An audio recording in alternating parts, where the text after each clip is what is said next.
कनकपुर नामक एक सुंदर से गांव में मीना नाम की एक औरत प्याज पराठे बेचा करती थी। उसके प्याज पराठे काफ़ी ज़्यादा स्वादिष्ट हुआ करते थे। हर कोई उसके प्याज पराठे खाना पसंद करता था। वहाँ गांव के बीचों बीच जाकर ज़ोर ज़ोर से प्याज पराठे ले लो, प्याज पराठे ले लो चिल्लाया करती थी।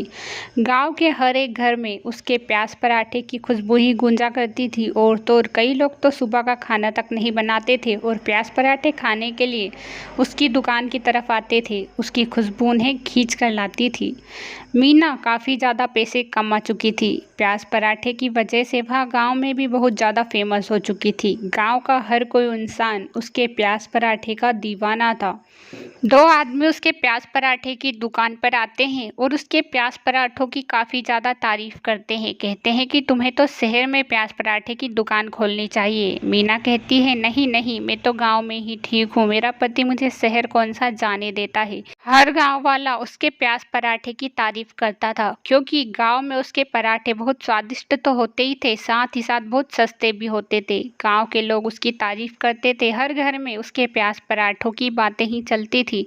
तुम्हें पता है मीना के प्याज पराठे कितने स्वादिष्ट होते हैं, इसे तो हम कोई नहीं बना सकता।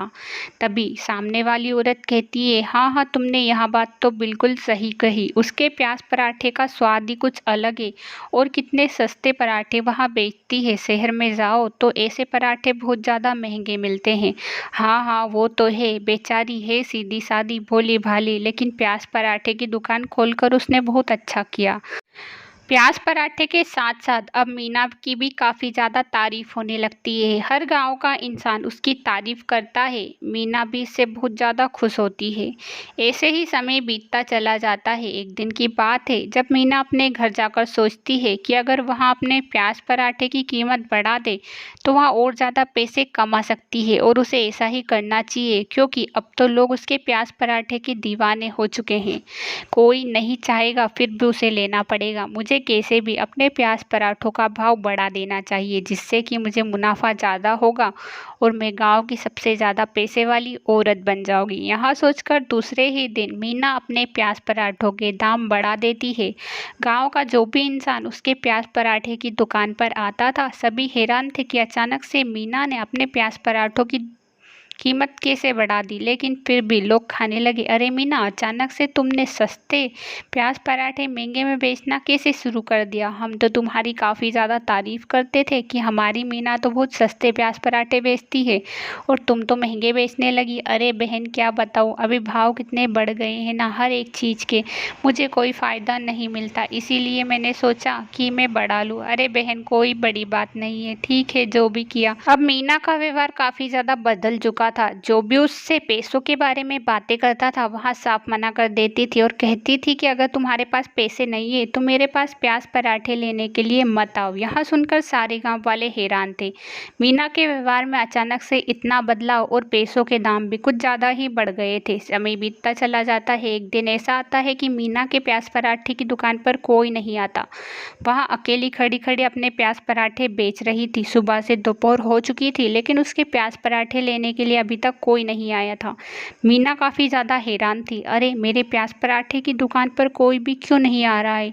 करीबन 2 दिन हो गए हैं, लेकिन किसी को भी मैंने प्याज पराठे की दुकान पर आता तक नहीं देखा।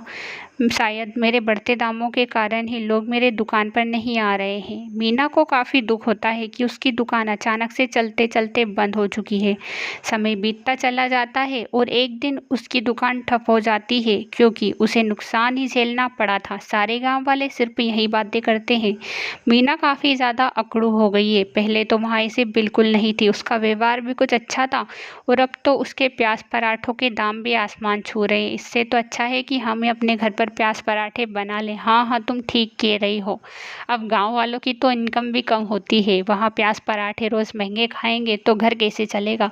मीना बहन सोचती है कि हमारे पास बहुत पैसा है।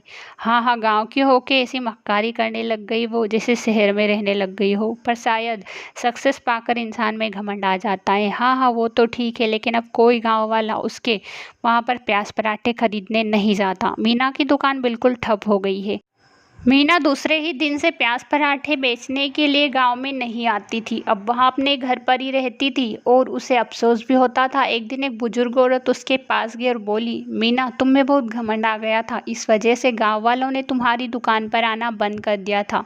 मुझे लगता है कि तुम्हें फिर से दुकान शुरू करनी चाहिए। हाँ हाँ, आप ठीक कह रही हो माँ जी। मुझे भी कुछ ज़्यादा घमंड आ गया था। मैंने दाम भी कुछ ज़्यादा ही बढ़ा दिए थे।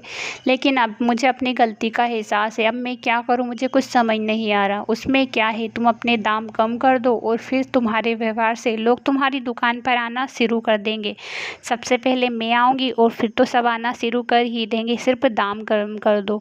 ठीक है माँ जी, मैं कल से ही प्याज पराठे बेचूंगी और अपने दाम उसी पर रखूंगी जैसे कि पहले थे। अब आपको कोई दिक्कत नहीं होगी।